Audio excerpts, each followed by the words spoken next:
안녕하세요. 사연에 빠지다의 DJ 민영입니다. 오늘도 두 가지 사연 준비되어 있으니 끝까지 함께 해주시고요. 구독과 좋아요 버튼도 꾹 눌러주세요. 그럼 오늘의 사연 함께 시작해 볼게요. 안녕하세요. 저는 현재 박사 과정을 밟고 있는 30대 여성입니다. 석사 마치고 한동안 짧게 직장 생활도 해보고 세계 일주도 하고 봉사활동도 하는 등 여러 가지 일들을 경험해보다가 공부를 더 하는 게 제 적성에 맞을 것 같다고 생각하곤 다시 학교로 돌아왔어요.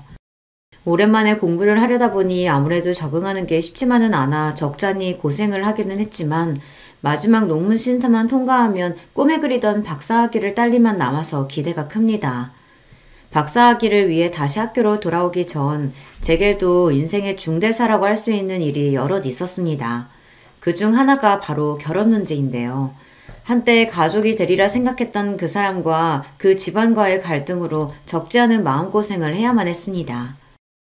당신 자식 귀한 만큼 저도 우리 집에선 둘도 없는 귀한 자식이에요. 그런 남의 집 귀한 자식 업신여기며 뒷조사까지 해놓고 그럼 조용히 넘어가실 수 있을 줄 알았어요? 내가 처음부터 알았으면 그렇게까지 했겠어? 네가 진작 얘기를 해줬으면 내가 그랬겠냐고? 어떻게 그걸 내 탓으로만 돌릴 수가 있니? 그러니까 네가 말 좀 잘 해줬으면. 긴 말 필요 없고 본인이 뿌린 씨앗 본인이 알아서 거두세요. 결혼 준비하는 사람들은 흔히 당하기 쉬운 게 결혼 이야기가 나오면 지금까지 상상도 못했던 모습이 내 부모에게서도 나온다는 점들이라고 하죠. 저도 그렇지만 예비 남편 역시 자기 어머니한테 그런 면이 있을 줄은 꿈에도 몰랐을 겁니다. 이래서 배우자 하나만 보고 결혼하는 게 참 위험하다는 생각이 들어요.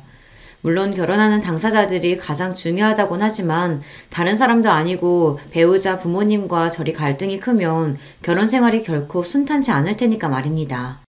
그렇다고 부모와 인연을 끊는 게 어디 쉬운 일도 아니고요. 당시에는 저도 꽤나 속이 타였습니다. 물론 끝까지 일방적으로 참아주기만 하지는 않았지만 말이에요. 예비 남편을 처음 만난 건 석사 마치고 지도 교수님 소개로 대학원과 연계된 기업에서 보던 업무를 막 정리하고 해외를 떠돌던 시기였습니다. 방학 때 어학연수 다녔던 걸 제외하면 공부를 목적으로 하지 않고 국외를 돌아다녀 본 건 그때가 처음이었어요. 그동안 우물한 개구리로 살다가 모든 선택권이 전적으로 저한테 주어진 것을 제대로 즐긴 것 또한 그때가 처음이었어요. 그러니 마음이 붕 떠있기도 했습니다. 누군가에게 마음을 내어주는 것 또한 평소보다 훨씬 쉬운 시기였죠. 남들은 다들 취업이다 진학이다 치열하게 사는 와중에 제가 석사를 마치고 다양한 경험을 하려고 노력한 것은 그동안 제가 제대로 해본 게 공부밖에 없어서였어요. 초, 중, 고 학창시절은 물론 대학 시절에도 새내기 때 흔히 한다는 자체 휴강 한번 해본 적이 없었습니다. 제 성격이 무던하고 진득한 편이기도 하지만 저희 부모님이 항상 강조하시는 게 성실함이었거든요.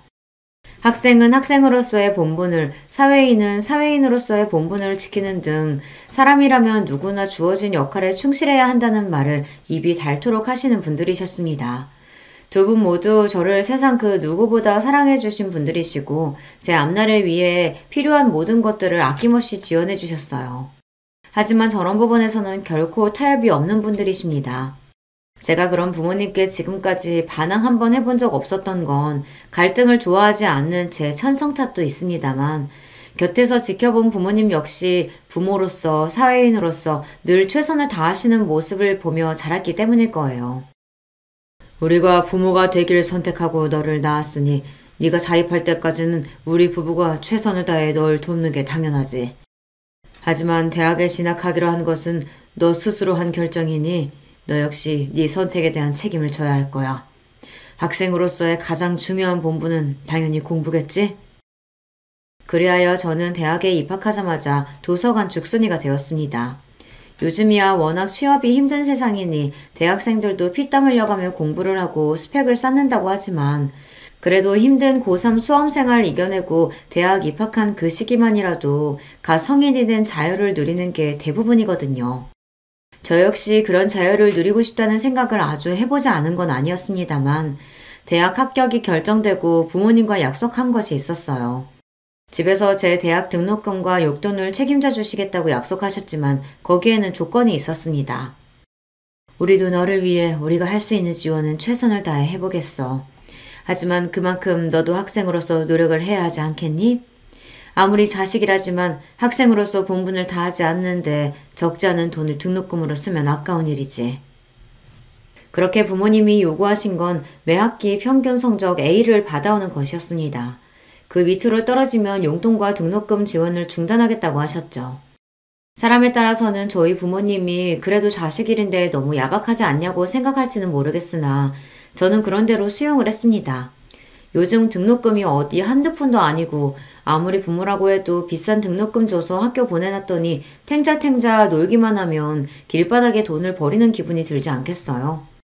물론 요즘은 다들 성적 관리를 하는 추세이니 A 받는 게 쉬운 일은 아니기에 기준이 좀 높다고 생각하긴 했지만 집에서 지원받지 못하는 형편의 친구들 중에서는 알바를 하는 와중에도 성적 장학금을 노릴 정도로 빡빡하게 사는 친구들도 제법 있었어요. 그런 거 생각하면 저희 부모님이 내거신 조건에 토다는 것도 배부른 소리였죠. 결국은 저 잘 되라고 내거신 조건이기도 하고요. 성적 잘 받아서 좋은 건 결국 저일 테니까요. 그리하여 초, 중고 시절에도 조용히 공부만 열심히 하던 범생이었던 제 생활은 대학에 왔다고 해서 크게 달라지지 않았습니다. 사실 알바 안 하고 용돈 받았어도 그 성적 맞추려면 별로 시간 여유가 없었어요. 그렇게 휴학 한 번 안 하고 열심히 대학 생활을 했고 곧바로 진학한 대학원 석사과정 역시 마찬가지였습니다. 제 나름대로는 공부한다고 내도록 용을 쓰기는 했으나 그래도 다른 걱정 안 하고 공부만 하면 됐으니 부모님께 감사하게 생각했어요. 그리고 석사과정이 마무리될 쯤 되자 그제야 제 앞으로의 인생을 어떻게 설계할지 심각하게 고민이 되기 시작했어요.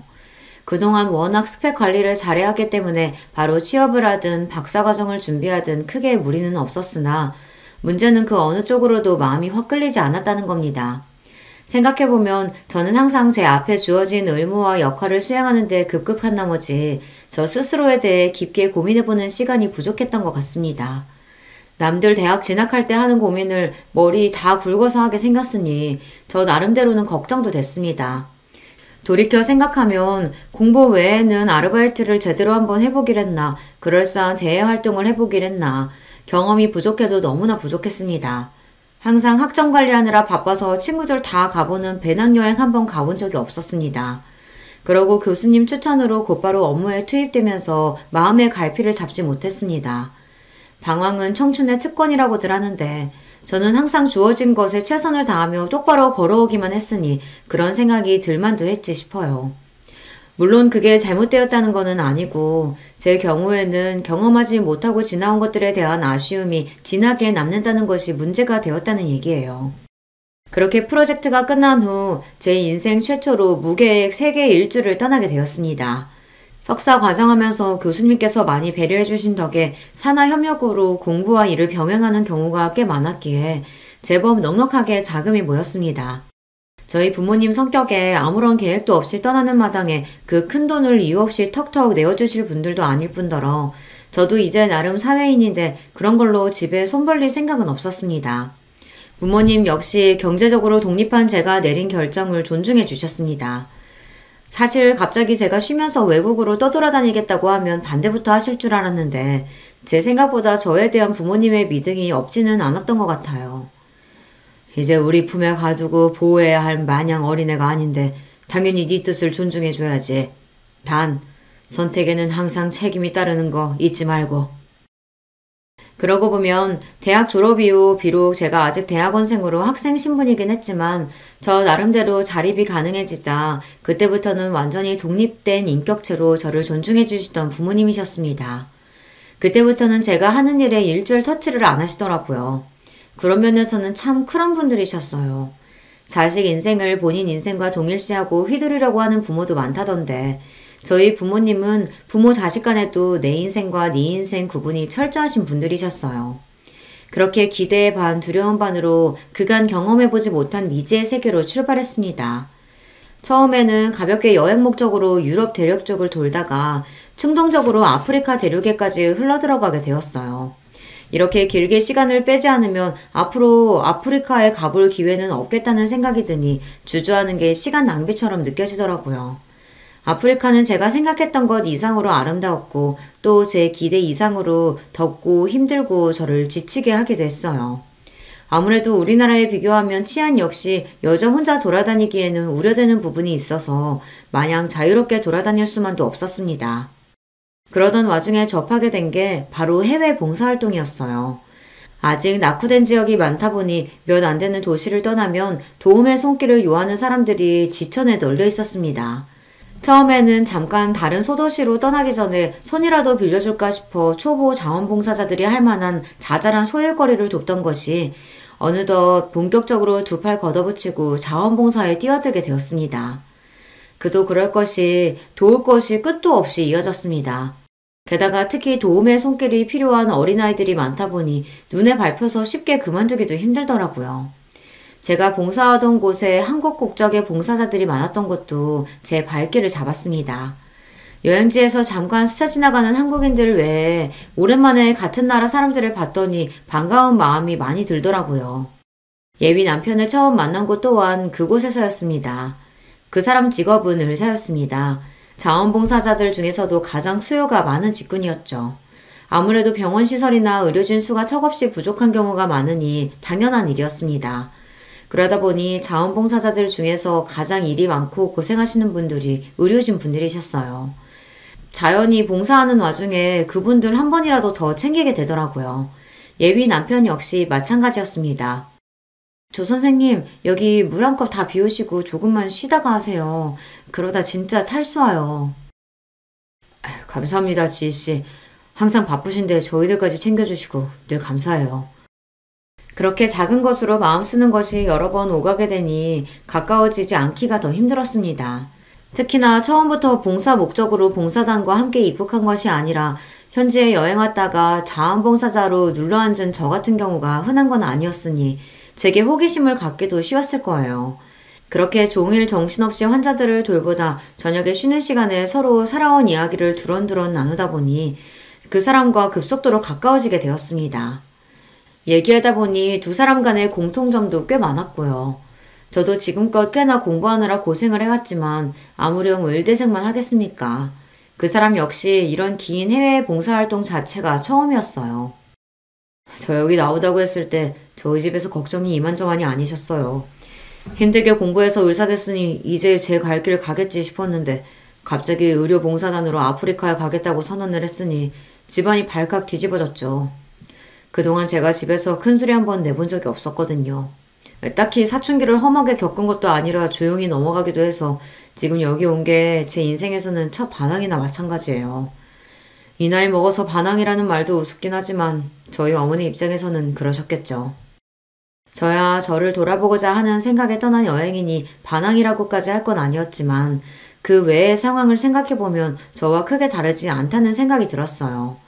성격 역시 저처럼 수더분하고 지금껏 살면서 크게 갈등을 겪지 않은 것 또한 참 잘 맞는다고 생각했고요. 비슷한 성격과 환경에 말도 잘 통하고 거기다 타지에서 동양인들이 함께 고생하면서 쌓은 끈끈한 정은 무시 못할 일이거든요. 한국에서였으면 그렇게 처음 보는 사람과 이성적으로 빨리 가까워지지는 못했을 텐데 그 사람하고는 순식간에 가까워졌습니다. 그렇게 그 사람이 먼저 봉사단 일정을 마치고 돌아가고 얼마 지나지 않아 저도 박사학위 취득을 위해 대학원 진학을 결심하고 귀국하면서 한국에 돌아왔어요. 저희 둘 만남은 그렇게 계속 이어졌습니다. 의사인 그 사람도 많이 바빴지만 저 역시 잠시 학교를 떠나 있다가 다시 공부를 시작하려니 여간 힘들지 않더라고요. 두 사람 모두 바쁘니 연애 시작한 지 얼마 되지 않았다고 내도록 붙어있을 수는 없었지만 그래도 어떻게든 짬을 내 그 사람이 저를 찾아오면서 나름대로 잘 만났습니다. 사실 예비 남편이 그렇게까지 저한테 지극정성으로 대하고 시간을 빼러 만나러 오지 않았다면 저희 관계가 지속되기는 어려웠을 겁니다. 그만큼 많이 바빴으니까요. 저도 그 사람에 대한 호감이 컸지만 그 사람의 저에 대한 마음은 의심의 여지가 없었습니다. 시작한 계기가 특별한 만큼 감정이 무르익은 상태였어요. 짧은 만남 이후 헤어질 때마다 여지없이 아쉬움을 토로하는 예비 남편이었어요. 이렇게 겨우 시간 내서 보는 게 아니라 결혼해서 같이 살면 매일 같이 있을 수 있으니까 정말 좋을 텐데 지희씨나 저나 아무리 바쁘다고 해도 집에는 돌아올 거 아니에요. 이렇게 은근슬쩍 결혼 이야기를 꺼낼 때만 해도 아쉬운 마음에 꺼낸 이야기겠지 했습니다. 아직 저희가 만난 게 3개월도 채 안 되었으니 결혼 이야기가 너무 이르다고 생각했어요. 한창 좋을 때니 그 정도 연애했을 때 남자들이 흔히 하는 얘기 정도로 치부했죠. 게다가 저는 이제 막 박사과정에 들어간 단계 아닙니까? 저 역시 그 사람이 참 좋긴 했지만 당장 결혼할 생각은 전혀 없었습니다. 그렇기에 그게 예비 남편이 진지하게 결혼을 고려해서 한 발언인 줄은 미처 깨닫지 못했어요. 그래서 간신히 연애 100일을 채운 날 예비 남편으로부터 프로포즈를 받고 제가 얼마나 당황했을지 상상이 가시나요? 요즘에는 결혼날 다 잡고 프로포즈 받는 게 보통이라면서요. 제 입장에서는 서프라이즈도 이런 서프라이즈가 없었습니다. 어찌나 당황했던지 대답을 기대하면서 초롱초롱 빛나는 예비 남편 눈동자를 보며 식은땀이 삐질삐질 흘렀어요.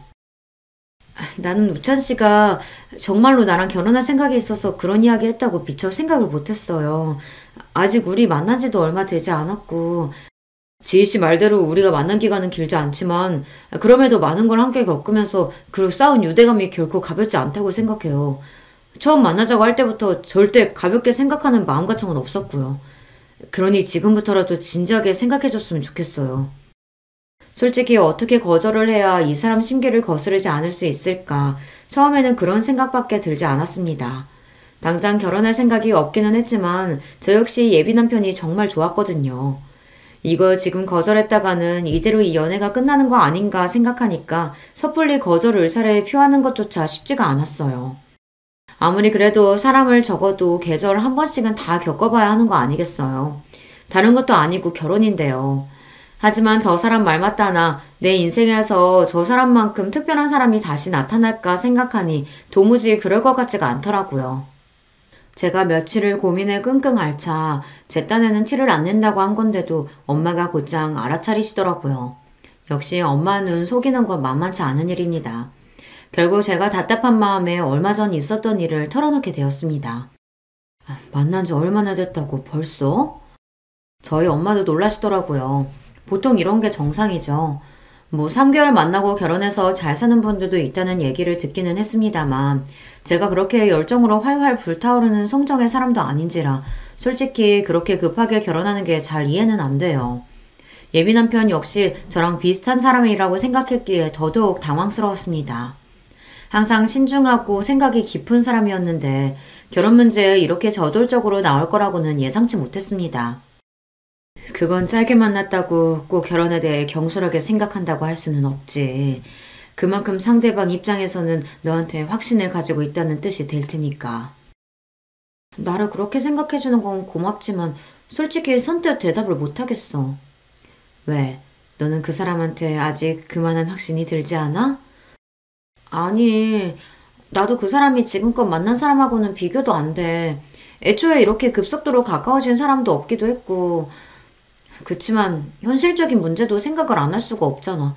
나 박사과정 시작한 지 얼마 안 됐다고. 그럼 그렇게 말을 해. 다른 것도 아니고 결혼 문제인데 상대방 기분 상하게 할 거 생각해서 네 할 말을 못하면 안 되지. 그게 맞다는 건 저도 알고 있었습니다. 하지만 감정이라는 건 참 간단하지가 않은 문제였어요. 그걸 알면서도 거절과 동시에 헤어지게 되지는 않을지 자꾸만 걱정이 되었습니다.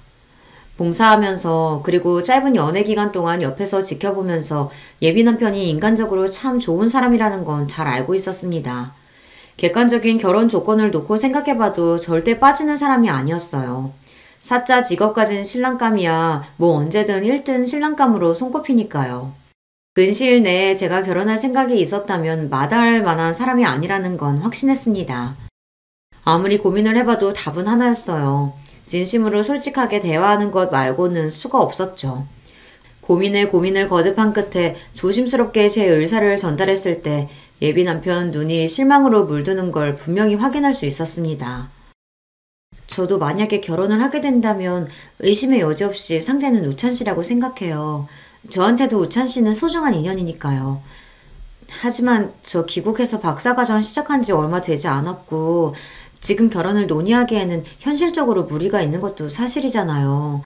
연애 기간도 짧았으니 한두 해 더 연애하면서 시기를 맞춰봐도 되지 않을까요? 저는 저희들 다 너무 바쁜 사람들이니까 하루라도 빨리 가족이 돼서 좀 더 안정적으로 지낼 수 있었으면 했어요.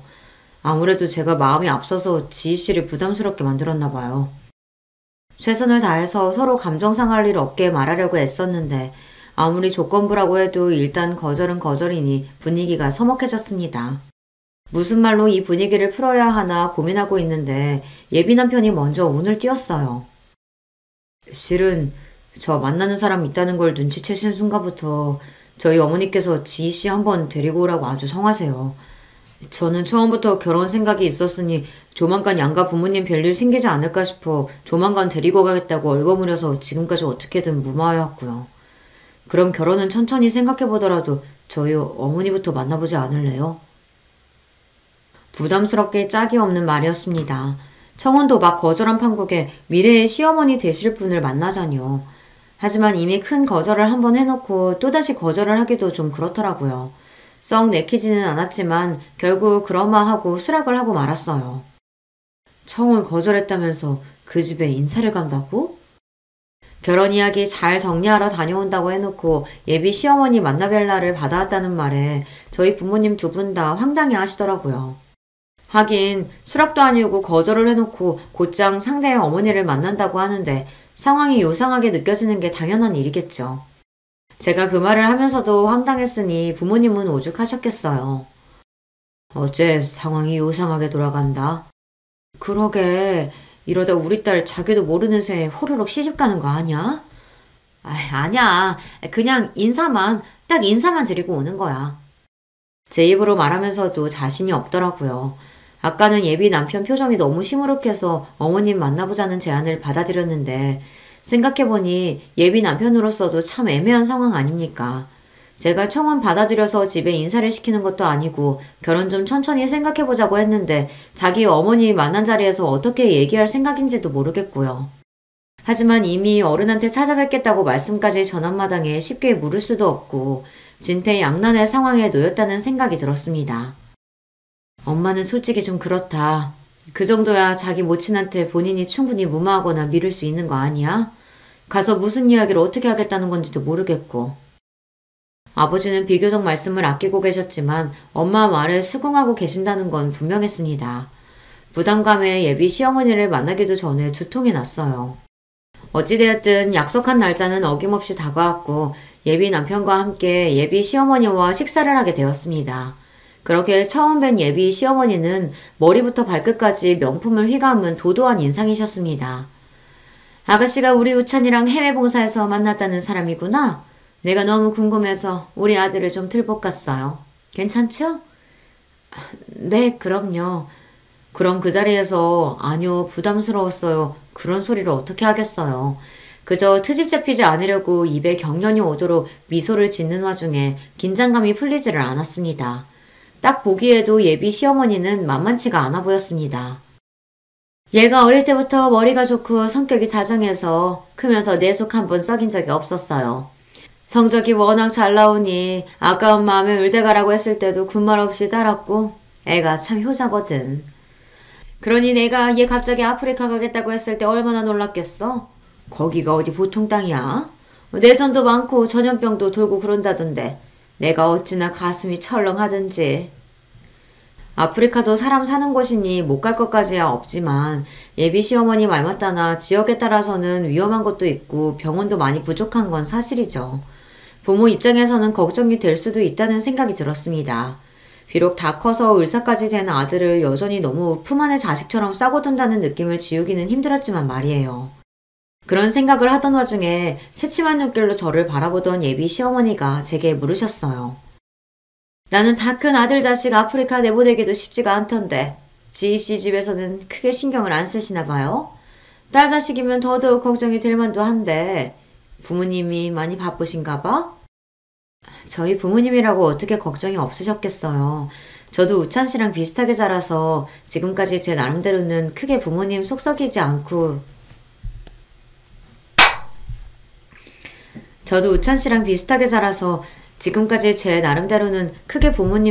않고 자라서 부모님께서도 걱정되는 와중에 저를 많이 믿어주신 것 같아요.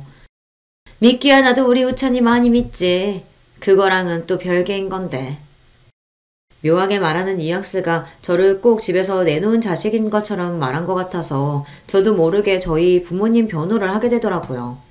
그런데 제 말 중 자식에 대한 믿음을 언급한 게 못마땅한 모양이었습니다. 지인 씨가 평소에 워낙 잘하는 딸이다 보니까 부모님께서도 믿고 보내주신 거겠죠. 본인 어머니가 슬쩍 비협조적인 태도로 나온다는 걸 눈치챘는지 예비 남편이 자기 딴에는 수습한다고 또 저를 추켜 세웠습니다. 제가 보기에는 이 자리에 나오기 전부터 예비 시어머니는 저를 마뜩지 않게 여기는 게 분명해 보였어요. 그렇지 않고서야 처음 대화에 물꼬를 트면서부터 저렇게 은근한 시비조로 나올 리가 없었죠. 그래서 결혼은 올해 안으로 할 건가? 준비할 게 한두 가지가 아닌데 그럴 시간 뺄 수 있겠어? 박사과정 중이라고 들었는데. 엄마, 그 얘기는 저랑 따로 하셨잖아요. 저는 분명히 최소 향후 1년 동안은 결혼할 의사가 없음을 분명히 밝혔습니다. 갑작스럽게 나오는 결혼 이야기에 제 표정이 저도 모르게 굳어졌어요. 그걸 놓치지 않고 예비 시어머니가 물고 늘어지기 시작했습니다. 내가 아가씨가 바로 결혼 안 한다고 우리 애 청혼 거절했다는 얘기는 들었어요. 솔직히 만난 지 얼마 안 돼서 우리 애가 결혼 얘기까지 꺼냈다는 게 나도 놀랍기는 했는데 그걸 또 거절했다니 그건 그거대로 또 놀랍네. 지금 여기 나온 걸 보면 아예 결혼 생각이 없지는 않은 것 같은데. 한마디로 제게 해명을 요구하시는 거나 다름없었습니다.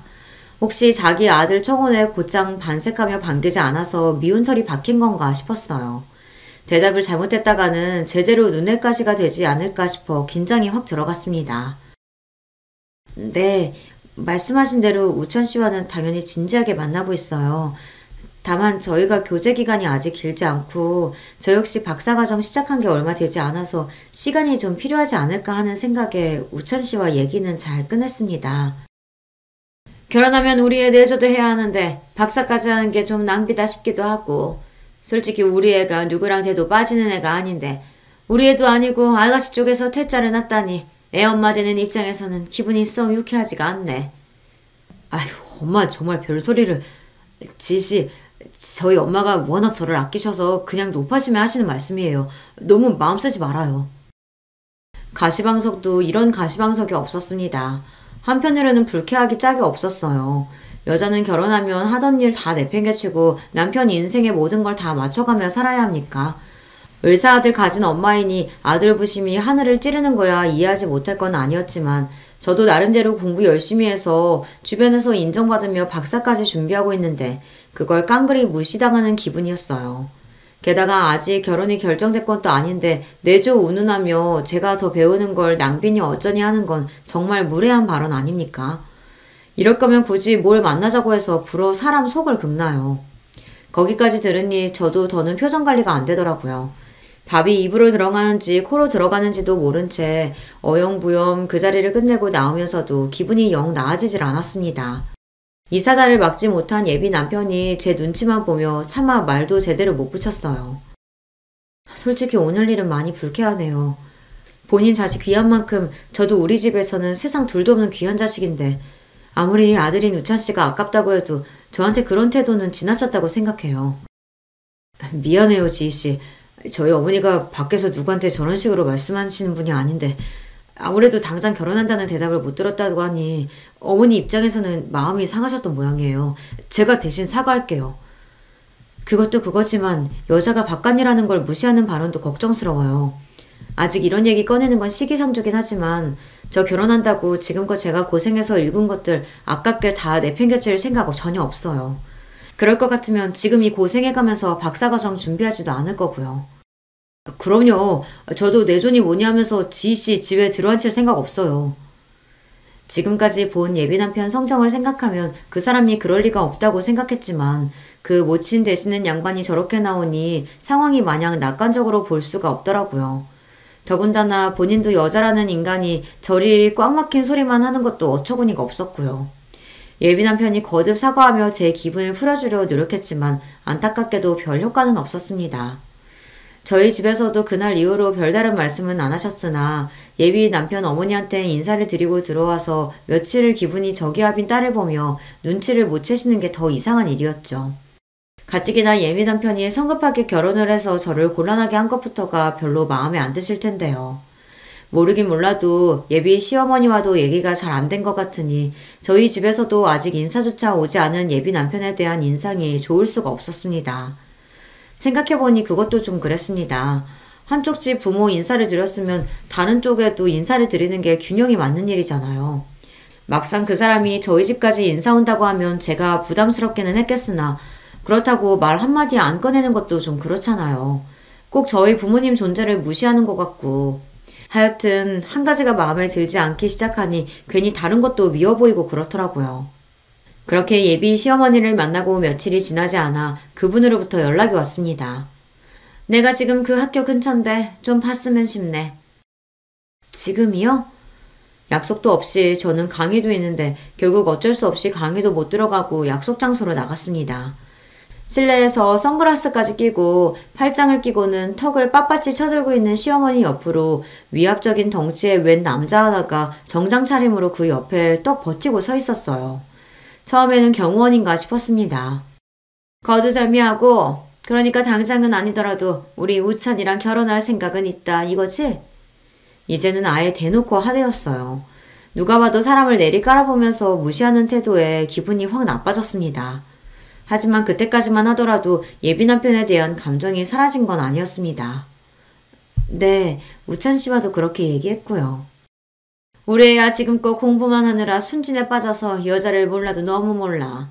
자기가 얼마나 잘난 놈인 줄도 모르고 자기가 의사인데 못해도 똑같은 의사를 만나던가 아니면 집안이라도 빵빵한 여자를 만나던가 그 빌어먹을 해외 봉산이 나발이니 거기 가서 만난 여자라니 내가 진짜 기가 막혀서 저번에도 참 말을 가릴 줄 모르다고 생각했는데 지금에 비하면 그때 한 말은 될 것도 아니었습니다.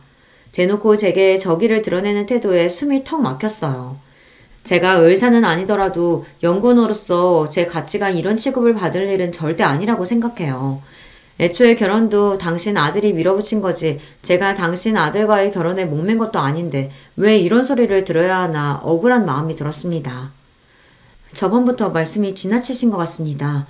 정 제가 마음에 들지 않으시면 애초에 만나시지 않으실 수도 있으셨고 아드님 통해서 나는 이 결혼 성사되길 원치 않는다고 하시면 될 일을 굳이 저를 불러내서 이렇게 모진 말씀 하실 거 없잖아요. 우찬 씨 귀한 아드님인 것만큼 저도 저희 집에서는 귀한 딸 자식이에요.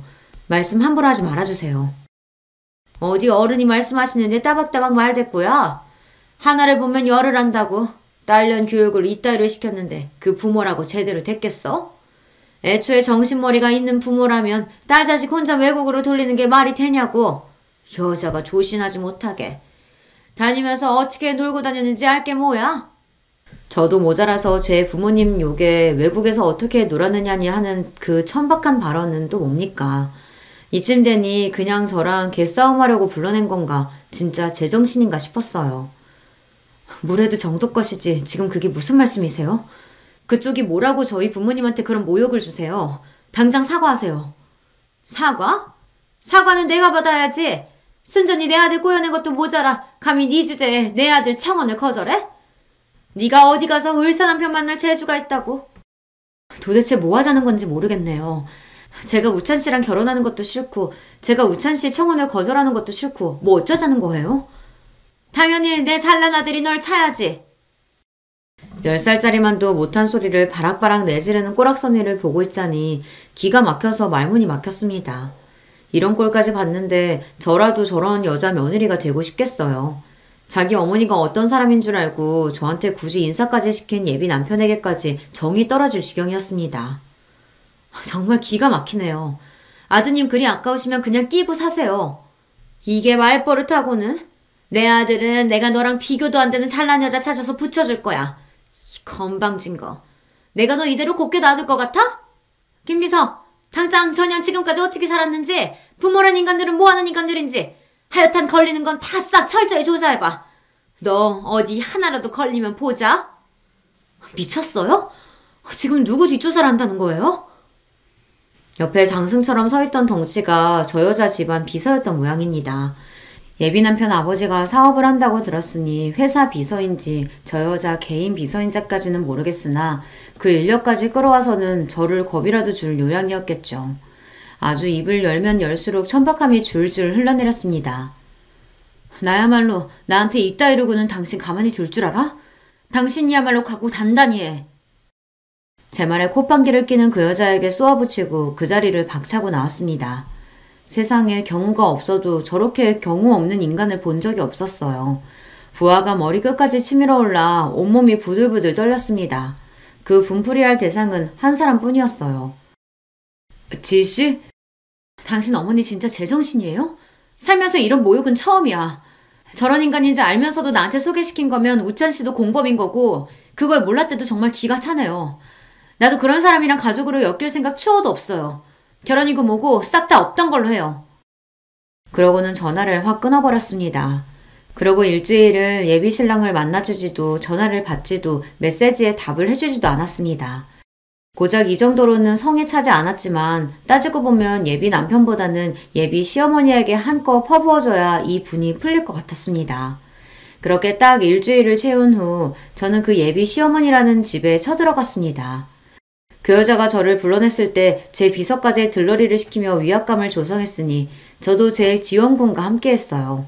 바로 제 어머니의 비서였습니다. 야! 너 여기가 어디라고 쳐들어와? 여전히 기세가 등등해서는 눈을 부라리며 제게 위협적으로 소리치는 그 여자였습니다. 하지만 저에게는 그저 우스울 따름이었죠. 제 딴에는 화가 나서 길길이 날뛰느라 제 옆에 있는 사람은 보지도 못하는 것 같았습니다. 왜? 내가 어디 못 올 때 왔어요? 더럽게 잘난 척하더니 집이라고는 쥐똥만한 게 별로 볼 것도 없네. 뭐야? 이판사판인데 저라고 말 곱게 할 이유는 더 없죠. 지가 날뛰어봤자 제 손바닥 아니었습니다. 당장이라도 저를 후려치기라도 할 기세로 들려드는 그 여자를 어머니 비서가 막아섰습니다. 저희 어머니 비서분도 저 여자 비서 못지않게 강골이시거든요. 단박에 양손이 결박되고 고무나무에 매달린 매미꼴이 된 여자가 버둥거리기 시작했습니다. 야, 너 이거 안 나? 감히 내가 누군 줄 알고? 김비서, 이것들 안 내보내고 대체 뭐 하는 거야, 김비서! 제 힘으로 안 되니 제 비서만 목이 터져라 찾고 있었습니다. 그때였습니다. 서류 봉투를 든 그 여자 비서가 사색이 되어 사장실 안으로 뛰어들어온 건 말이죠. 지금껏 어디서 뭐 하다가 이제야 나타나! 당장 이것들부터 끌어내지 못해? 사모님, 제발 말씀 좀. 이러시면 저희가 정말 곤란해집니다. 뭔 소리를 하는 거야? 저것들 치우라니까! 사모님, 저분 건드리면 진짜 저희 다 죽습니다. 제발 고정하세요. 도대체 지금 무슨 소리 하는 거야? 그 여자 비서가 사시나무처럼 벌벌 떨며 저희 쪽을 제대로 올려다보지도 못하고 있었어요. 눈치를 보니 제가 누구인지 그리고 저와 함께 온 남자가 누구인지 진작 알아본 것 같았습니다. 그때 제 옆에 서 있던 어머니 비서가 앞으로 나섰습니다. 넌 또 뭐야? 정신머리가 없어도 보통 없는 게 아닌 모양이네. 그래도 정 비서님은 알아볼 줄 알았더니만. 한심하다는 듯 혀를 끌끌 차는 제 말에 그제야 그 여자가 어머니 비서 얼굴을 유심히 바라보기 시작했습니다. 그러더니 드디어 알아챈 건지 낯빛이 시퍼렇게 질리기 시작했어요. 아니 이 사람이 지금 왜 여기 있어? 아니 어떻게 저거라? 이제야 알아보시겠어요? 우리 정 비서님? 그 여자에게 결코 낯선 얼굴이 아니었을 겁니다. 당연하죠. 저희 어머님 회사에 거래를 넣으면서 그 작은 회사 사장까지 상대할 급이 아닌 저희 어머니 대신 어머니 직속 비서인 정 비서님과 주로 업무를 봤을 테니까요. 말하자면 저희 어머니 회사가 저 여자 남편 회사의 갑이다 이 말입니다. 보통 회사 대표는 남자들이 많고 그러면 자식도 성이 같을 테니 연상하기 더 쉬울 테지만 저희 엄마랑 제 성은 다르니까요. 제가 엄마 회사 행사에 참여한 적도 거의 없었으니 더더욱 연결시키기가 어려웠을 겁니다. 앞서 말했듯 저희 부모님 모두 이런 쪽으로는 냉정할 정도로 쿨한 분이셔서 본인 인생은 본인 인생이고 자식 인생은 자식 인생인 분들이시니까요. 굳이 회사 물려받을 생각도 없는 딸내미 억지로 회사 행사에 동원시키는 일도 없으셨거든요. 하지만 그건 그거고 하나뿐인 딸이 웬 막대먹은 여자에게 온갖 모욕을 당하고 돌아왔다는데 그걸 참고 넘길 저희 엄마가 아니셨어요. 그것도 충분히 대체할 곳이 넘쳐나는 고만고만한 하청업체라면 더 말할 것도 없었습니다. 이런 식으로 또 뵙게 되네요. 이건 저희 대표님께서 보내신 겁니다. 생각지도 못했던 제 정체에 경악한 그 여자가 입도 못 다물고 서 있었어요. 어머니 비서가 그 여자 비서에게 서류 하나를 건넸습니다. 그 여자 비서가 헐레벌떡 열어본 봉투에는 계약 파기를 알리는 서류가 동봉되어 있었습니다. 한마디로 더는 저 집 회사와 거래할 일이 없다는 뜻이었죠. 사모님, 그러니까 제발 자중하시라 그렇게 말씀드렸는데. 사태의 심각성을 인지한 그 여자 비서가 전화를 붙들고 황급히 밖으로 뛰어나갔습니다. 이 비상사태를 얼른 회사 사장에게 전해야 하니 발등에 불이 떨어졌겠죠. 이윽고 유일한 제 편인 비서도 사라지고 그 여자가 손을 벌벌 떨며 떨어진 서류를 주워 믿기지 않는다는 듯 몇 번이고 서류를 확인하고 또 확인했습니다. 100번은 읽어봐야 내용은 똑같을 텐데 뭘 미련을 떨고 있어요. 내 뒷좌서 한다고 아주 길길이 놔뛰길래 난 진작 알아내고 나한테 내 발로 기어올 줄 알았더니 회사가 코딱지만 해서 그런가 정보력도 참 형편없네. 상황 파악했으면 가서 당신 남편한테 원망들을 마음의 준비나 해요. 당신 남편 회사 폭탄 맞은 건 다 당신 때문이니까. 멍청하게 서있던 여자가 신나게 비꼬는 제 말에 퍼뜩 정신이 들었는지 갑자기 제 앞에 철퍼덕 주저앉았습니다. 그대로 양손으로 제 다리를 붙들려고 드는 걸 곧바로 어머니 비서가 제지했습니다. 아이고, 우리 남편 회사는 안 돼. 그게 어떤 회사인데. 우리 집 밥줄인데 그걸 이렇게 끊는 법이 어딨어. 뭐 대단한 인간이라도 된 것처럼 나의 집 귀한 자식 집 밟는 건 되고 내가 당한 만큼 갚아주는 건 왜 안 돼? 덩치까지 끌고 나와서 약하고 만만해 보이는 여자 위협하는 비열한 짓거리 했으면 당신도 되돌려 받아야지. 안 그래? 제 천박한 짓거리가 눈덩이처럼 불어나 초래한 작금의 사태에 돌아버릴 지경인지 부끄러운 줄도 모르고 바닥에 붙은 그 여자가 펑펑 울기 시작했습니다. 그러더니 곧 두 손을 모으고 파리처럼 싹싹 빌기 시작했어요. 아이고 아가씨, 내가 사람을 몰라봐도 한참 잘못 보고 내가 이렇게 빌게. 제발 우리 애아빠 회사는 건들지 말아요. 잘못은 나 혼자 했잖아. 내가 시키는 건 다 할 테니까 제발. 집어치워. 그러는 나는 뭘 잘못해서 당신 같은 천박한 여자한테 그 소문을 겪게 만들었어. 우리 부모님은 뭘 잘못했다고 그 모욕을 들어야 했는데 내가 당신 때문에 겨우 그 당신 잘난 아들 때문에 이 꼴을 겪었는데 나라고 사정 봐줄 이유 없지. 다른 사람 함부로 휘두르려고 한댔까 똑똑히 한번 치러봐.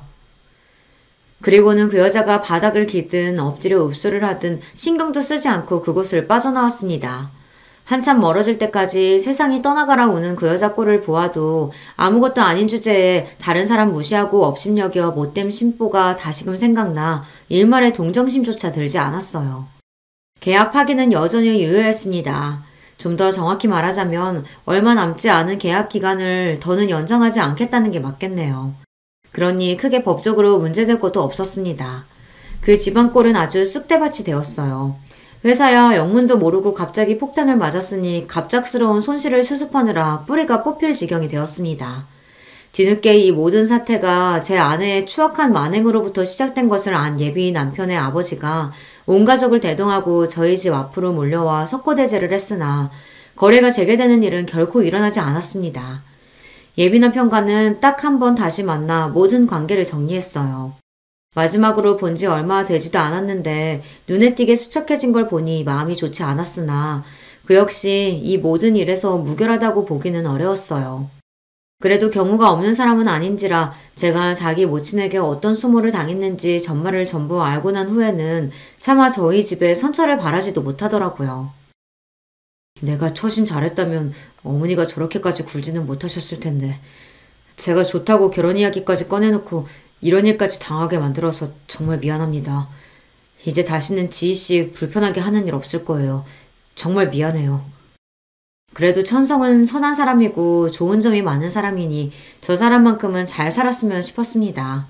저런 모친 만난 건 저 사람한테도 안타까운 일이죠.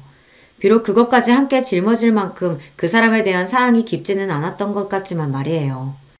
그 전 예비 시어머니라는 여자가 이혼 소송을 당했다는 이야기를 어머니 비서 통해 전해 듣게 되었어요. 전 예비 남편 아버지 회사가 입은 타격이 그만큼 크다는 뜻이기도 했어요. 보통 애정이 아니고서야 그걸 넘기고 같이 살긴 힘들었을 겁니다. 예전에 전 예비 남편으로부터 친정 형편이 하도 안 좋아서 지금 사모님 소리 듣고 사는 걸 자랑으로 여기고 산다는 자기 어머니 이야기를 들은 적이 있습니다. 이제 사모님 소리는 듣기 글렀으니 하나 남은 유일한 자부심인 의사 아들한테 더 집착하려나. 모를 일이죠. 비록 그 의사 아들도 더는 살가운 효자 아들이 아닐 것 같기는 하지만요. 그렇게 크게 마음에도 없던 결혼 문제로 한참 속을 들쑤시다 비로소 정리가 되었습니다. 얼마간 속이 시끄럽긴 했으나 박사 논문 준비하는 일이 보통 힘든 게 아니라 저절로 생각이 싹 비워지더라고요. 역시 저는 공부가 체질인 모양입니다. 제가 진정으로 결혼 생각이 들 때가 아니라면 상대방이 밀어붙인다고 끌려갈 일이 아니라는 걸 이보다 더 확실하게 학습할 수는 없었겠죠.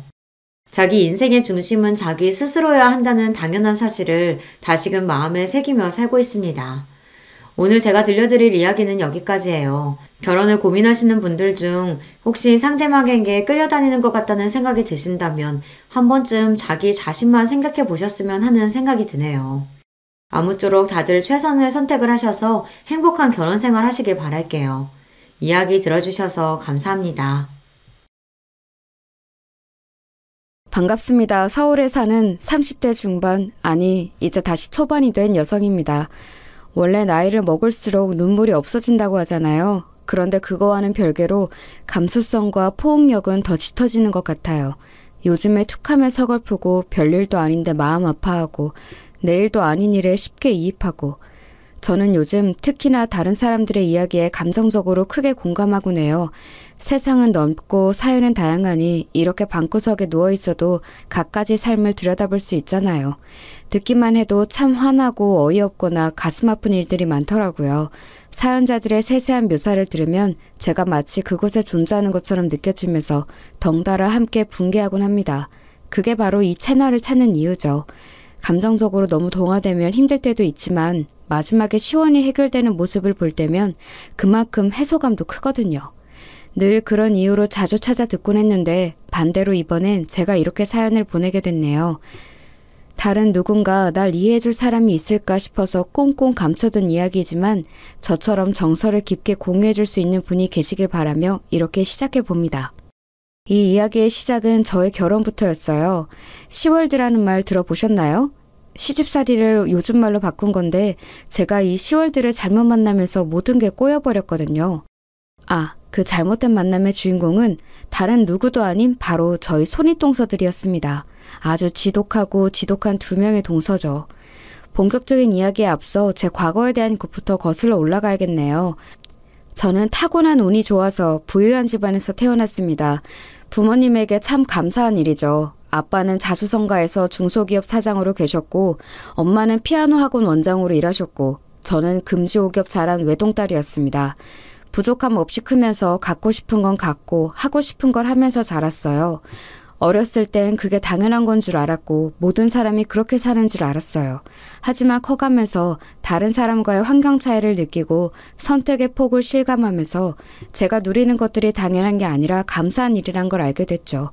그렇게 나이가 들고 조금씩 철이 들 무렵 영원할 것 같던 행복에 금이 가기 시작했습니다. 엄마가 크게 아프기 시작했거든요. 암이었습니다. 제가 유치원 때 엄마가 암에 처음 걸리셨는데 그때 완치되던 암이 다시 재발된 거였어요.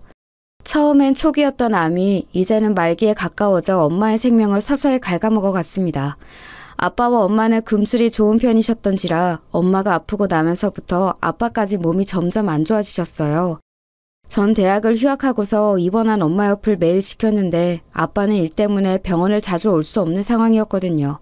아빠는 그게 많이 힘드셨던 것 같아요. 솔직히라도 더 곁에 있고 싶은데 그럴 수 없으니까 퇴근 후 바로 병원으로 오고 새벽까지 있다가 집에 들려 다시 회사로 출근하고 이 패턴으로 8개월 넘게 보내셨죠.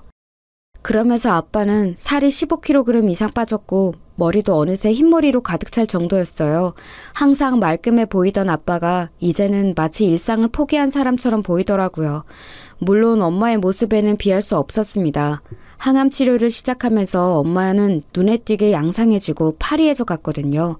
정말 말 그대로 목숨이 깎여가는 걸 육안으로 확인하는 기분이었습니다. 엄마가 걱정할까봐 눈물이 날 때면 화장실로 도망쳐서 엉엉 울고 다시 병실로 돌아왔어요. 그렇게 분주히 왔다 갔다 하는데도 눈물이 마를 새가 없었습니다. 엄마는 살기 위해 안간힘 써서 버티는데 사실 아빠랑 저는 알고 있던 것 같아요. 엄마에게 죽음이 가까워지고 있다는 걸. 우리에게 남은 시간이 별로 없다는 걸요. 나중에 후회하고 싶지 않아서 엄마에게 사랑한다는 표현도 더 많이 더 자주 하게 되었고 사진과 영상도 함께 많이 찍고 나름대로 준비를 많이 했어요.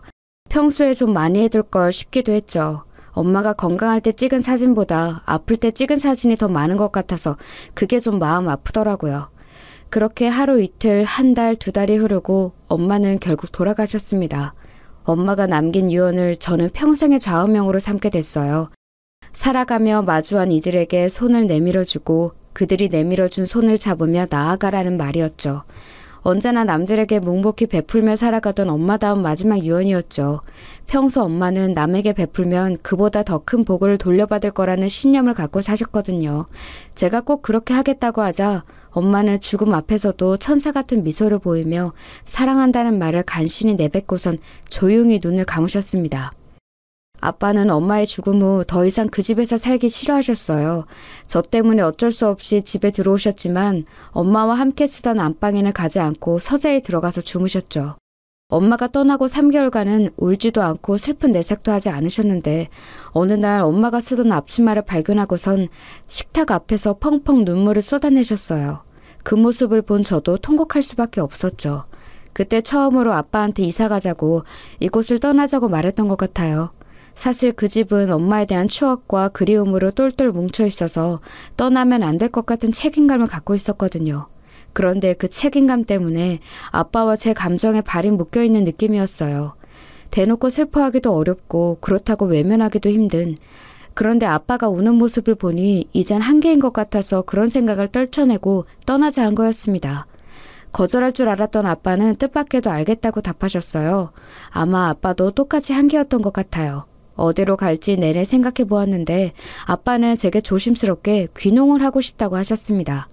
텃밭을 키우고 반려동물과 지내며 검소하고 조용히 살고 싶다고 하셨죠.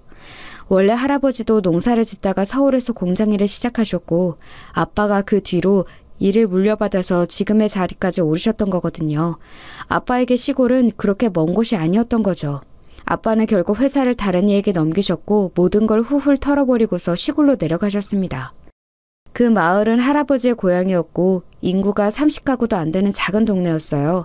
집은 방 2개가 있는 생각보다 큰 집이었는데 아무래도 깨끗하고 세련된 곳과는 거리가 먼 정감 있는 분위기였습니다. 그렇지만 둘이 살기엔 적당한 곳이었으니 더 바랄 게 없었죠. 게다가 집 앞엔 커다란 마당도 있으니 채소도 심을 수 있고 아침마다 짧은 산책하기도 좋아서 여러모로 만족스럽더라고요. 아빠는 서울 생활을 정리한 돈만으로도 평생은 먹고 살 수 있다며 더는 아등바등 살기보다 여유를 갖고 천천히 세상을 둘러보며 살고 싶다고 하셨는데 그 생각과 딱 맞는 환경이었어요. 저도 대학 근처에 월세방을 얻고서 학교를 초고속으로 졸업한 뒤 아빠를 따라 시골로 내려갔어요. 당장은 취업보다 아빠 곁에서 시간을 보내는 게 좋을 것 같다고 생각했거든요. 그때를 시작으로 아빠와 한적한 시골 동네에서 지내게 되었고 그게 어느덧 3년이나 되었죠. 그 몇 년의 시간이 제겐 가장 뜻깊은 시기였어요. 많은 고민과 생각을 하며 삶의 의미에 대해서 다시 돌아보는 재고의 시간이었거든요. 제 인생의 터닝포인트나 마찬가지였습니다. 뚜렷하게 무언가를 이룬 건 아니지만 살아가는데 자양분이 될 수 있는 경험을 많이 했죠. 3년간 책을 300권 넘게 읽었고 명상과 요가, 등산과 밭일을 하면서 건강을 돌보았죠. 매일 길고 짧은 일기를 썼고 각종 시나리오와 시, 소설도 몇십 편 썼어요.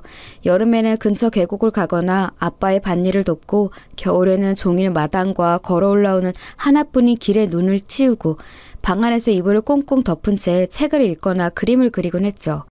지루할 것만 같았던 시골에서의 삶은 오히려 저를 천천히 돌아보는 계기가 되었고 아빠와도 많은 대화를 하며 부녀 사이 오해와 마음의 짐을 없애고 진정한 가족이 될 수 있었어요. 아빠는 엄마가 떠난 슬픔을 많이 이겨내신 듯했고 전보다 훨씬 밝아지셨고요.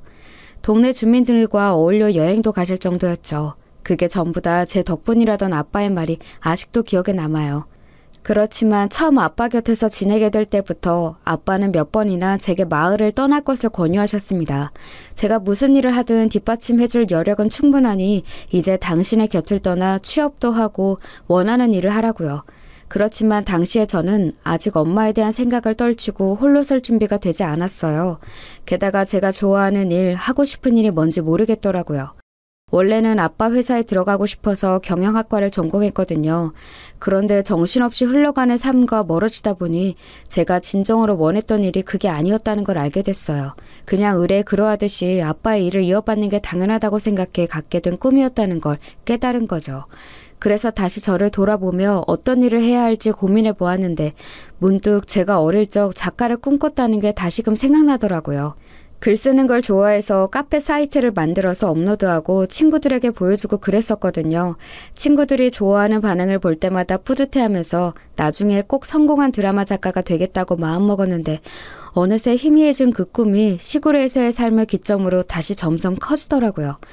소설 작가가 돼서 내 삶을 어루만지고 위로해줄 수 있는 글, 그 감동이 전해져 누군가의 하루에도 변화를 줄 수 있는 글을 쓰고 싶다는 생각이 들었습니다. 그때가 아빠와 귀농을 한 지 1년차 되던 해의 결심이었죠.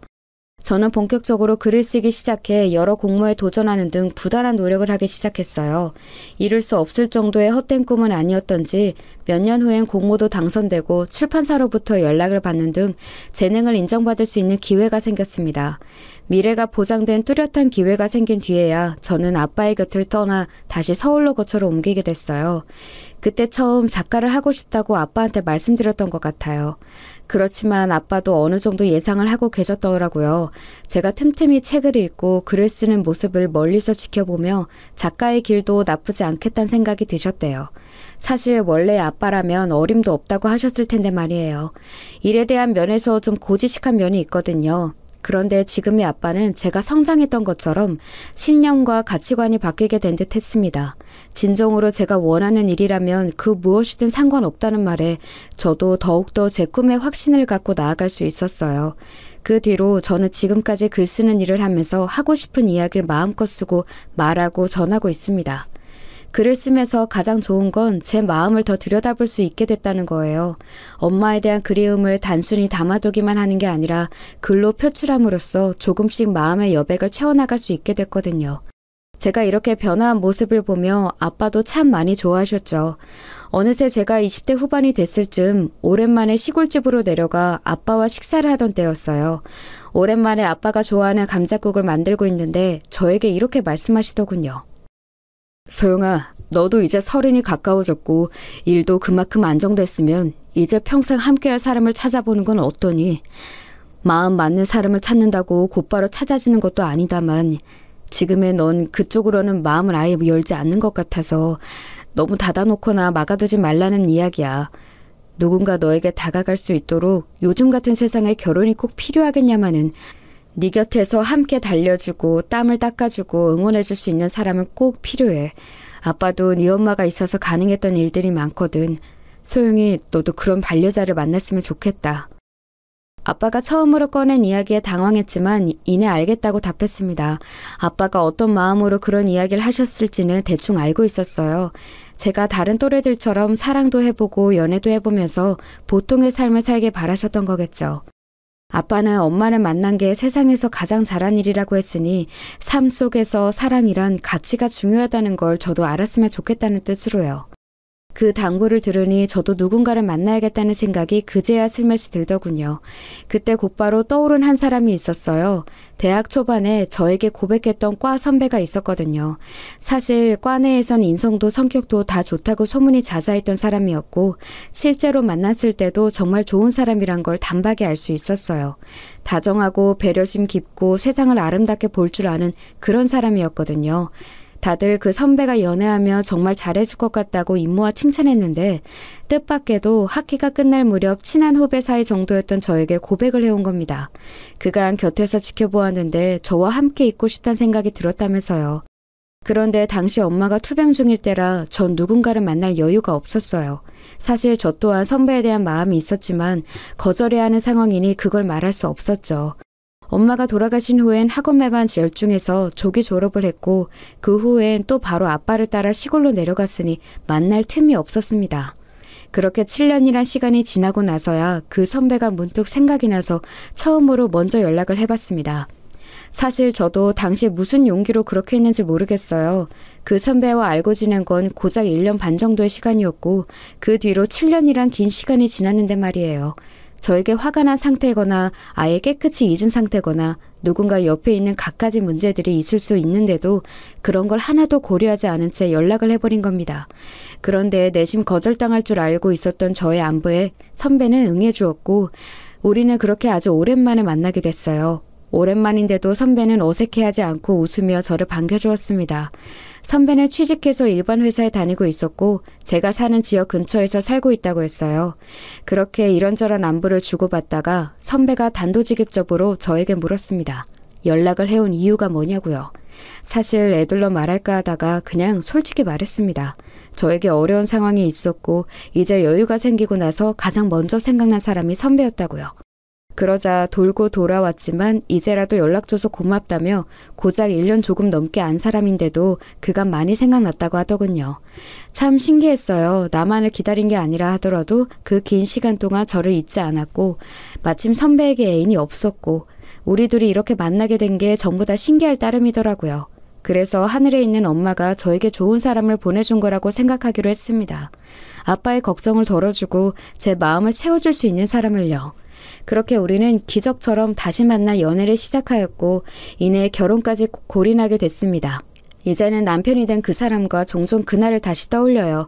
남편은 저에게 처음 거절당했을 때 살면서 가장 큰 시련으로 느껴졌고 꽤 오랫동안 힘들어했다고 하더라고요. 아무래도 20대 초반이었으니 시기적으로 더 힘든 것도 있었지만 그래도 저에 대한 마음이 생각보다 깊었었나 봐요. 그래도 이렇게 다시 만난 걸 보니 무의미한 시간은 아니었네요. 어쨌든 결혼까지는 굉장히 순탄한 흐름이었습니다. 시부모님도 굉장히 친절하시고 저희의 선택을 존중해 터치를 적게 하는 편이셨어요. 아빠도 남편이 될 사람을 마음에 들어 하셨고요. 다만 남편이 형제가 좀 많거든요. 무려 4형제예요. 요즘 같은 때에 이렇게 형제가 많은 사람은 보기 힘들다고 생각했는데 말이죠. 남편은 위로 형이 2명이 있었고 막내 여동생은 해외에서 유학 중이어서 저도 결혼식 때 얼굴을 볼 수 있었어요. 남편은 형제가 많아서 좋다고 하더라고요. 형들이랑 특히 우애가 좋았대요. 큰형은 남자답고 위계질서를 중요시 여기는 마초 같은 성격이지만 동생들을 끔찍히 아껴주는 편이라 하고요. 작은 형은 큰형보다 유순하면서 합리적이고 이성적인 편으로 늘 관계를 중재하고 이어주는 역할이었다고 해요. 남편은 형들을 잘 따르고 애교를 부리는 막내처럼 자랐고요. 형들은 이미 결혼을 해서 분가했는데 두 형제 사이가 워낙 좋아서 그런지 집도 가까워서 자주 모인다 하더라고요. 신기한 건 손익동서 둘의 사이가 좋아서 정말 친구처럼 자주 만나 쇼핑도 하고 영화도 보면서 어울려 지낸다고 하는 겁니다. 아무리 그래도 동서지간으로 맺어진 연인데 그렇게 따로 가까운 사이가 될 수 있는 게 신기하긴 하더라고요. 남편도 제가 두 사람과 함께 어울려 잘 지내기를 바라는 듯 했습니다. 형들, 형수들, 그리고 우리 둘이 모여 6명이 같이 여행을 가는 걸 매번 이야기해왔다면서요. 전 외동으로 크기도 했고 외향적으로 사람들과 잘 어울리는 편은 아니어서 좀 부담되긴 하더라고요. 그렇지만 사랑 넘치는 가정을 꾸리는 게 제가 늘 바라던 소망이라 노력해보겠다고 했죠. 결혼식을 앞둔 지 3달 전 그렇게 처음으로 남편의 형제들, 그러니까 아주버님들과 동서들을 만나는 날이 왔어요. 마침 그날은 아주버님의 생신이었고 새로 시작한 사업을 축하하기 위해 만들어진 자리였습니다. 시부모님은 따로 뵈었지만 형제들을 보는 건 처음이라 떨렸어요. 어른들이 아닌 또래들이라 더 긴장하기도 했죠. 약속한 날이 되고 모임 장소가 아주버님 댁이라 이것저것 과일과 디저트를 준비해 갔습니다. 다들 반갑게 맞이해 주시더라고요. 아주버님들은 남편 말대로 호탕하셨고 유쾌했습니다. 동서들도 처음에는 살짝 낯을 가리는가 싶더니 이내 말도 먼저 걸어주고 살갑게 챙겨주시더라고요. 긴장이 곧 풀려서 저도 조금씩 먼저 말을 꺼내고 적극적으로 반응할 수 있었어요. 듣기로 동서들은 강남 출신에 태어난 곳이 비슷해서 가까워졌다고 하더라고요. 아주버님 댁도 강남 쪽이라 다들 그쪽 지리에 익숙해 대화 주제도 점점 그들의 관심사로 옮겨졌습니다. 강남 집값, 땅값, 새로 생긴 상권과 관련 정책, 아이들 교육시설 등등 서울로 다시 온 지 얼마 안 됐고 지역에 크게 관심이 없던 저는 주제를 따라가지 못하고 듣고만 있었죠. 시댁도 가족들은 강남에 살고 있는 걸 큰 자부심으로 여기고 그쪽 메리트에 대해서 고민과 생각이 많은 것처럼 보였습니다. 서울의 핵심인데 왜 이렇게 지원이 적냐. 인프라가 더 커져야 한다. 강남 아이들이 대한민국을 이끌어갈 건데 교육적으로 더 뒷받침해 줄 수 있는 시설이 마련돼야 한다. 같은 이야기를 주고받는데 왠지 신기하더라고요. 강남 엄마들이 이런 건가 싶기도 하고 사실 좀 선민의식 같잖아요. 강남에서 태어난 것 자체로 선택받은 거라 생각하고 나머지 지역과 사람들이 자신들이 아래에 있어야 한다고 당연히 생각하는 것 같아서요. 굳이 따지고 보면 동서들이 강남에 태어난 것 말고는 그다지 우리와 뭐가 다른지 모르겠거든요. 큰 동서는 명문고까지는 나왔지만 대학을 잘못 가서 편입 준비하다 결국 졸업을 못했다고 하더군요. 그 후부터는 회사를 자주 이직하면서 지금은 또 한 번 퇴사한 후 쉬고 있는 기간이라고 했고요. 다니는 회사마다 자기 그릇을 담아낼 수 있는 곳이 아니어서 그만두는 거라 하더군요. 둘째 동서는 명문고 명문대를 나와 그 자부심으로 살아가다가 정작 하고 싶은 일이 마땅히 없어서 지금은 아이들 가르치는 개인 과외로 모든 수입을 벌고 있다고 했어요. 여기까지 다 본인들 입으로 말한 거예요. 자신을 담을 그릇이 못 돼서 너무 작은 일이어서 더 큰 일을 해야 할 사람이어서 라는 이유로 밥 먹듯이 퇴사를 하는 사람과 지금까지 취업을 하지 못한 사람이 모여 매일 부조리한 사회를 꼬집고 나라를 비판하니 사실 좀 아이러니하게 느껴지더군요. 무엇보다 사회에서 배려받아야 할 약자들은 도태되게 두고 앞서 나가는 이들을 위한 복지 시스템이 있어야 나라가 잘 살고 선진국으로 도약할 수 있다는 별의별 헛소리를 다 하더라고요. 아주버님들과 남편은 이런 분위기가 익숙한 건지 동서들의 이야기를 듣지 않고 형제끼리 모여서 스포츠나 회사 얘기를 하고 있고요. 그래서 동서들 이야기를 듣던 중 저도 모르게 푹 하고 웃음이 나왔습니다. 제 작은 웃음소리에 한순간 정적이 찾아왔어요. 너무 작은 소리였는데도 다들 그걸 듣고서 놀란 표정으로 저를 쳐다보더라고요. 멀리서 다른 이야기를 나누던 아주버님들까지도요. 그건 분명 제 실수가 맞아요. 생각지 못하게 나온 거라 저 또한 많이 당황스러워서 손살을 치며 그냥 혼자 생각하다가 그런 거라고 둘러댔습니다. 그러자 첫째 동서가 다시 미소를 지으며 저에게 묻더군요. 소영 씨는 어디서 왔다고 했죠? 부모님은 어디에서 무슨 일 하세요? 갑자기 왜 부모님 직업을 묻는 건지 이유를 알 수 없었지만 솔직히 대답했어요. 저는 서울 성북구 쪽에서 살다가 엄마가 돌아가신 뒤 아빠랑 같이 경기도로 귀농했어요. 거기서 3년 좀 넘게 살다가 일 시작하면서 저 혼자 다시 서울로 올라왔고요. 귀농을 했다고요? 그럼 그 깡시골에서 아버지 혼자 지내고 계신 건가? 많이 걱정되겠다. 그런 환경에 나이 든 어른 혼자 두는 게...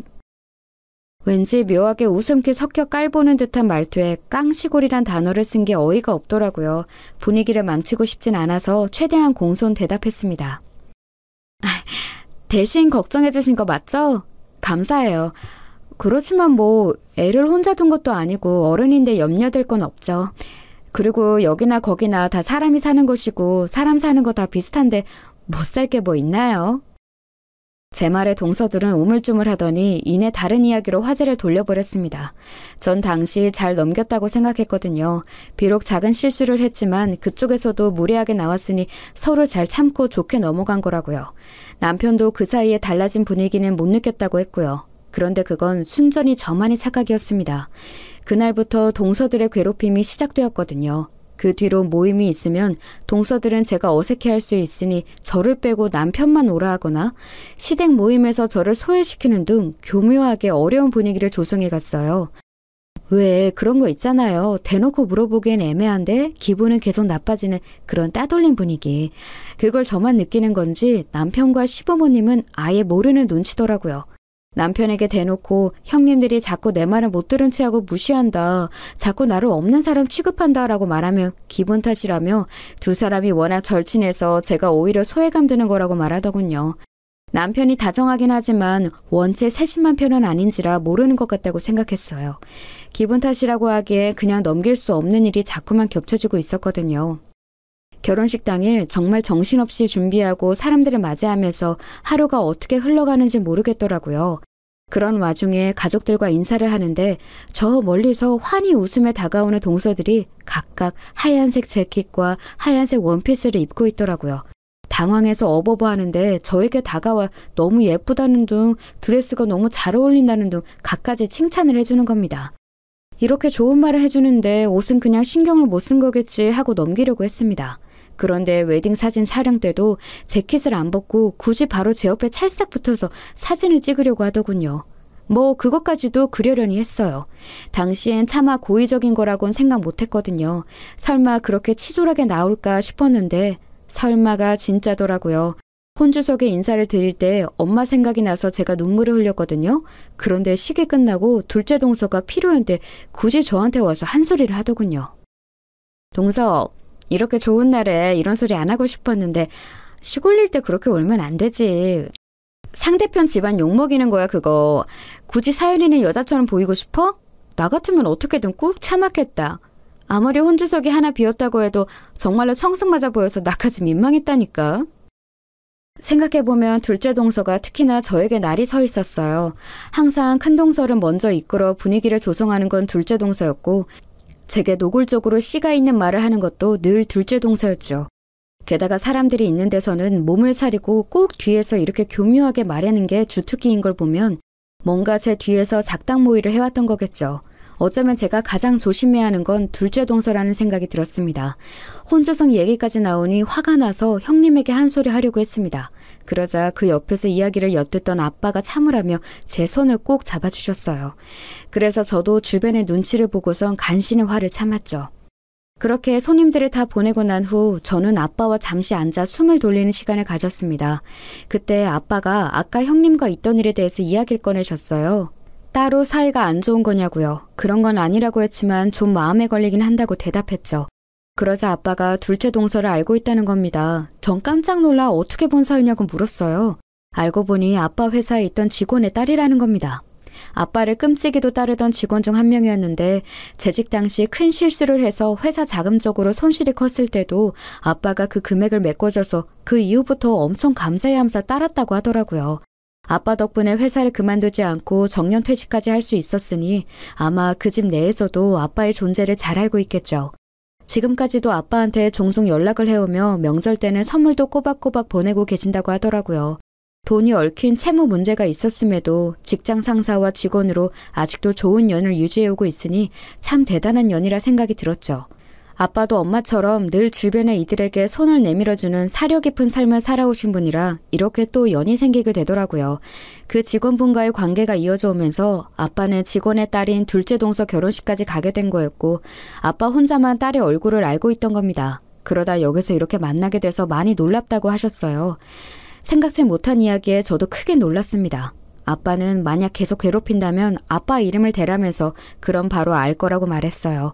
그리고는 아빠에게 갚을 돈에 대해서 말하면 앞으로는 끽소리도 못할 거라 하셨죠. 적어도 생명의 은인 집안에게 꼼짝 못할 테니까요. 동서는 제 결혼식까지 왔으면서 아빠 이름을 확인도 보지 않은 것 같더라고요. 그러니 그 뒤에도 저를 괴롭힌 거겠죠. 이 사실을 알면 둘째 동서가 어떤 말을 할까 궁금했지만 아빠 말처럼 언젠가 저를 위한 호신용으로 쓸 무기로서 두고서 우선은 묵인하기로 했습니다. 결혼식 후 남편과 저는 서로를 배려하고 위해주며 행복한 신혼생활을 이어갔습니다. 저는 주말마다 어르신들을 돕는 봉사활동을 가곤 했는데 이젠 남편이 함께 해주면서 일주일 내내 가정 안팎으로 사랑 넘치는 시간을 보낼 수 있었어요. 때마다 아빠를 만나러 시골도 가주고 셋이 여행도 가면서 가깝게 보냈죠. 남편은 아빠가 엄마 때문에 회사를 다른 사람에게 옮기고 귀농했다는 걸 알고 있었어요. 그래서 아빠가 느낄 고독과 적적함, 사람에 대한 그리움을 크게 이해해주면서 항상 먼저 찾아뵙고자 말해주었어요. 저는 그 점이 참 고맙더라고요. 먼저 그렇게 가족을 챙겨주는 게 쉽지 않은 일이란 걸 아니까 그런 남편을 봐서 저도 시댁에 더 잘하고 싶더라고요. 그래서 자주 연락드리고 찾아뵈면서 많은 시간을 보내려고 했어요. 그러다 보니 정말로 제가 결혼을 잘했다는 생각이 들더라고요. 물론 동서들 문제로 조금 귀찮고 신경 쓰일 때도 있지만 그건 일부분이니 눈앞에 있는 사랑하는 사람과 행복한 나날을 보낼 수 있다는 것에 감사하기로 했어요. 그렇게 즐거운 한때를 보내던 차에 또 한 번 일이 터졌습니다. 저는 가까운 거리를 자전거로 이동하곤 했거든요. 남편은 자차로 매일 출퇴근을 하고 저는 굳이 돈을 허투루 쓰고 싶지 않아 하니 나갈 일이 있으면 자전거로 이동하는 게 제일 편하고 좋아서요.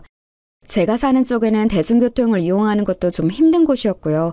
그런데 하루는 제가 미팅을 가다가 내리막길 도로에서 넘어져 다리를 다치게 된 겁니다. 큰 부상은 아니었지만 크게 다칠 뻔했던 일이었어요. 남편은 너무 놀라서 이제 자전거는 타지 말라고 차를 사거나 택시를 타라고 제게 일렀습니다.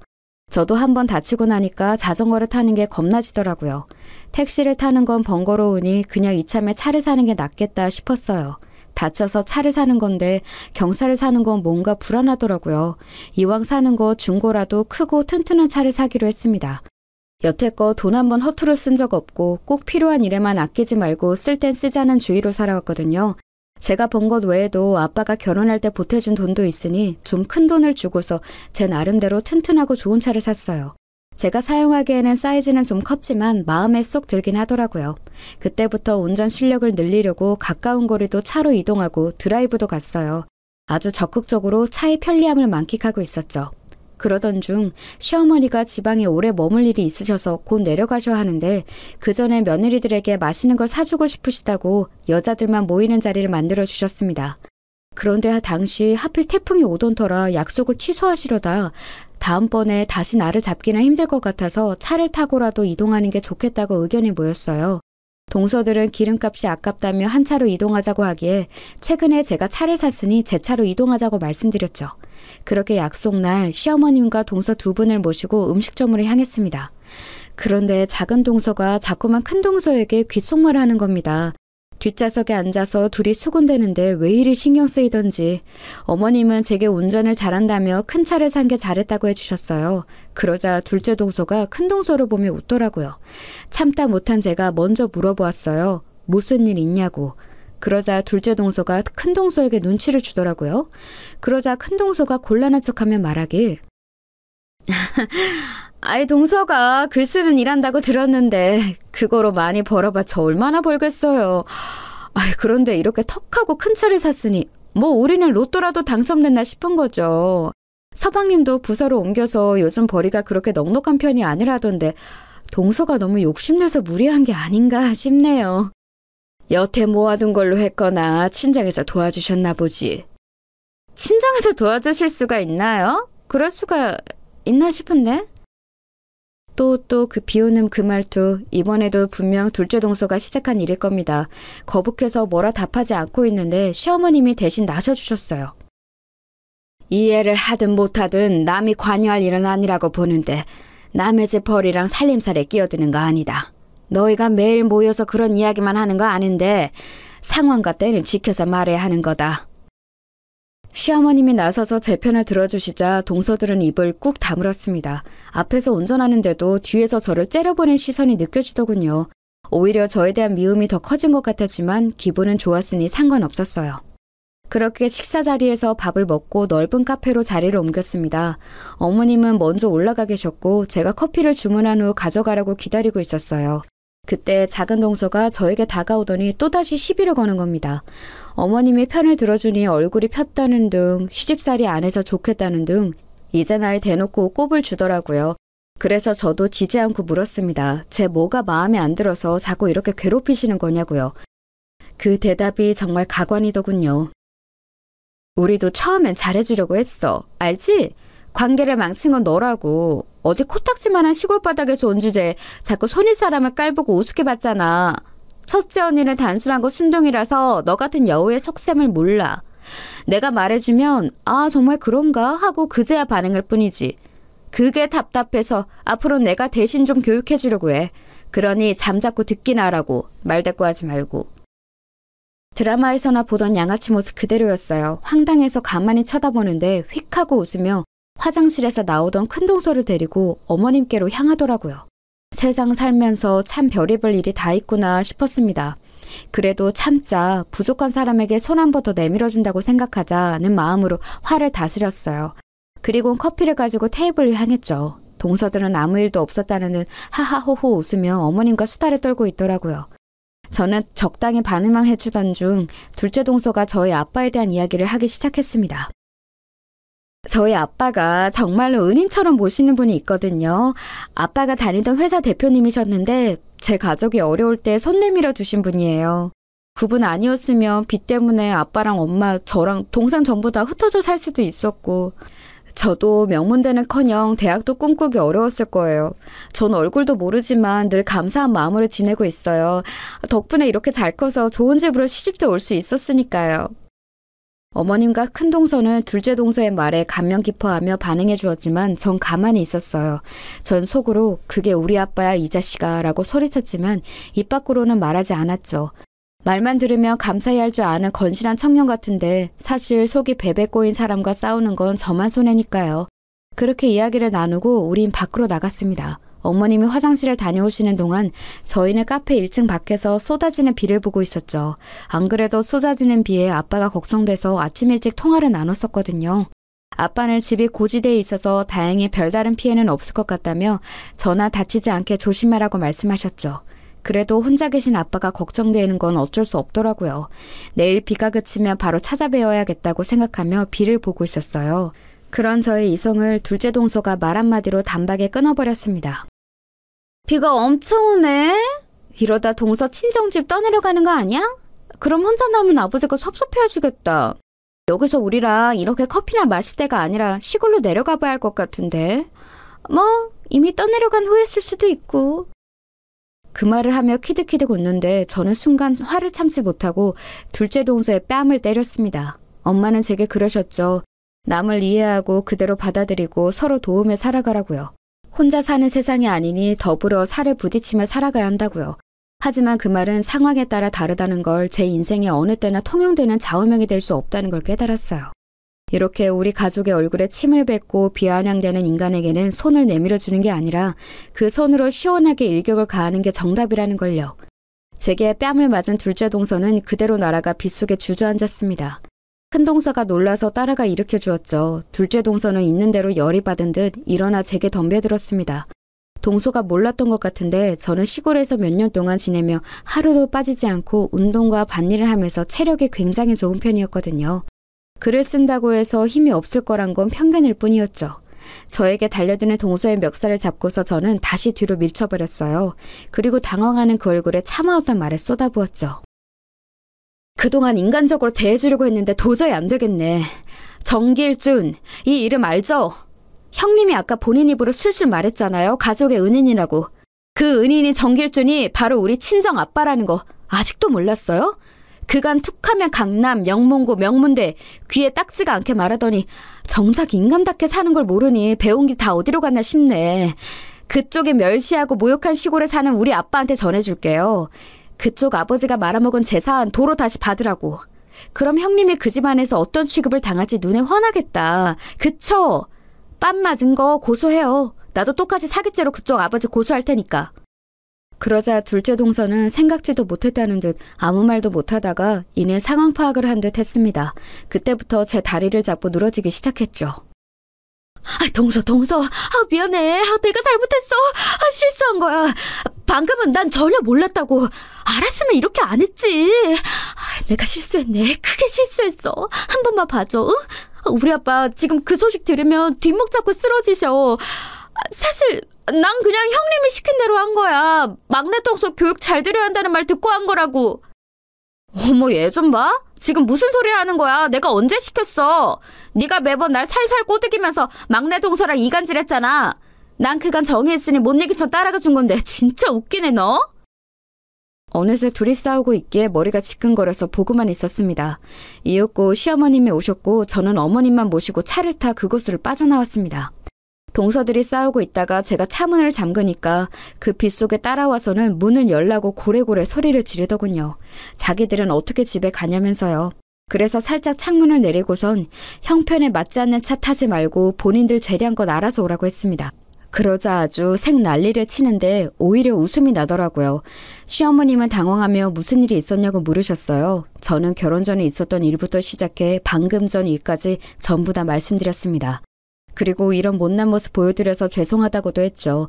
잠자코 듣고만 계셨던 시어머님은 저를 이해한다며 그동안 마음고생이 심했을 텐데 이제 화를 푸는 게 어떻겠냐고 말씀해 주셨어요. 마음속에 미움을 갖고 살면 그 사람이 더 힘들어진다고요. 그 말을 듣는데 눈물이 흘러나왔어요. 어머님 말씀이 맞아요.